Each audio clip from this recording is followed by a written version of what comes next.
స్లీవ్కి patch work designs ఎలా చేయాలి అనేది చూపిస్తున్నాను.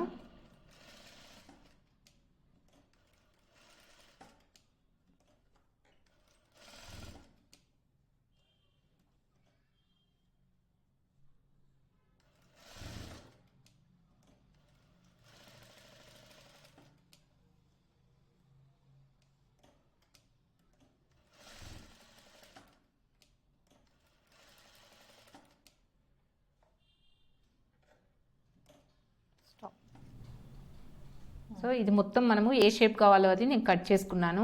కట్ చేసుకున్న తర్వాత centre point, sleeve centre point చూసుకొని మనం ఎక్కడైతే చేయాలి అనుకుంటున్నామో ఆ పాయింట్కి సెంటర్లో చూసుకొని ఇలా ఒక స్టిచ్ అనేది వేయండి. 5 నెంబర్ స్టిచ్ వేయండి. ఇక్కడ 5 నెంబర్ స్టిచ్ అడ్జస్ట్ చేసుకున్నాను.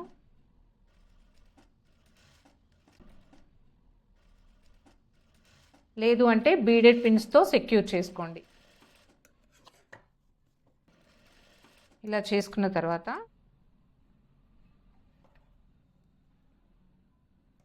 పేపర్ ఫ్యూజింగ్ ఉంది కదా, ఈ పేపర్ ఫ్యూజింగ్ సైడ్లో అంటే పేపర్ ఫ్యూజింగ్ మీద కాకుండా దాని సైడ్ నుంచి మన స్టిచ్ అనేది రావాలి.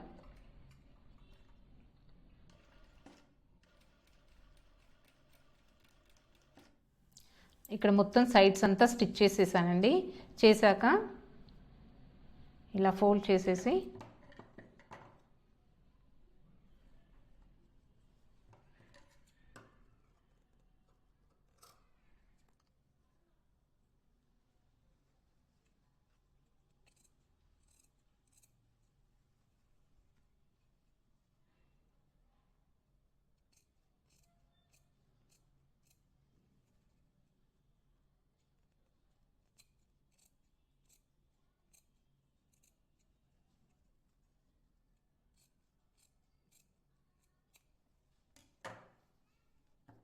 ఇలా కట్ చేసుకోవాలి. చిన్న కట్స్ ఇవ్వండి, కార్నర్స్లో చిన్న కట్స్ ఇవ్వండి. స్టిచ్ అనేది కట్ కావద్దు.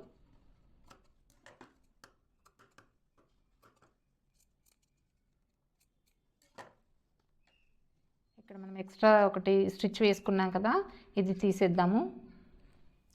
ఇక్కడ మనము మొత్తం నాచెస్ ఇచ్చాక ఇలా ఒకసారి హ్యాండ్తో క్రీజ్ చేసుకోండి. హ్యాండ్తో క్రీజ్ చేసుకున్నప్పుడు మనకి క్లాత్ అనేది సెట్ అవుతుంది, ఫినిషింగ్ అనేది నీట్గా వస్తుంది.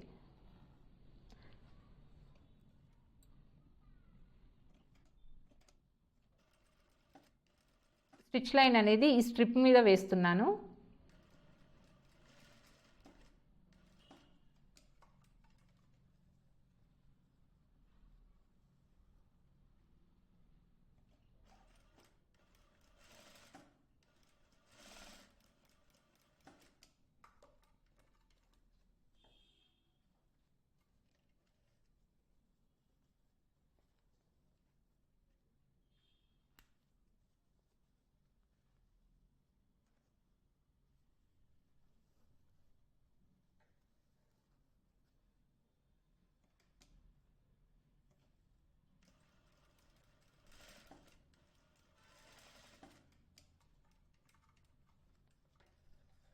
ఇలా 4 సైడ్స్ స్టిచెస్ వేసేసాను.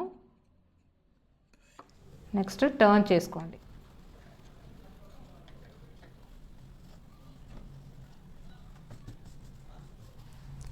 ఇలా టర్న్ చేసినప్పుడు నీట్గా వస్తుంది షేప్ అనేది. ఇక్కడ కొంచెం పోయిందండి, ఇక్కడ నాచ్ అనేది కరెక్ట్గా ఇవ్వనట్టున్నాము. ఒకసారి నాచ్ అనేది కరెక్ట్గా ఇచ్చామా లేదా అనేది ఒకసారి చూసుకోండి. షేప్ అనేది నీట్గా రావాలి.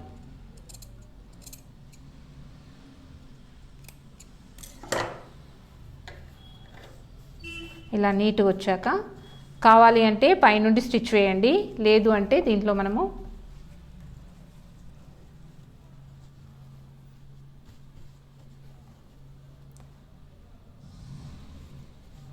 ఇలా ఒక ప్యాచ్ ఇచ్చేస్తున్నాను.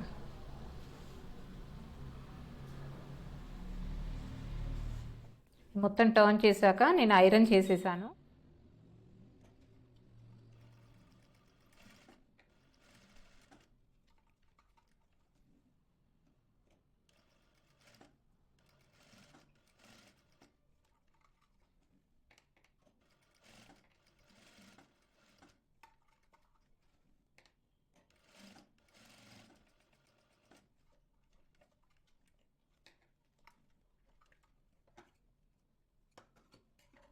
స్టిచ్ చేశాక ఇలా వస్తుంది ఈ ఎక్స్ట్రా క్లాత్.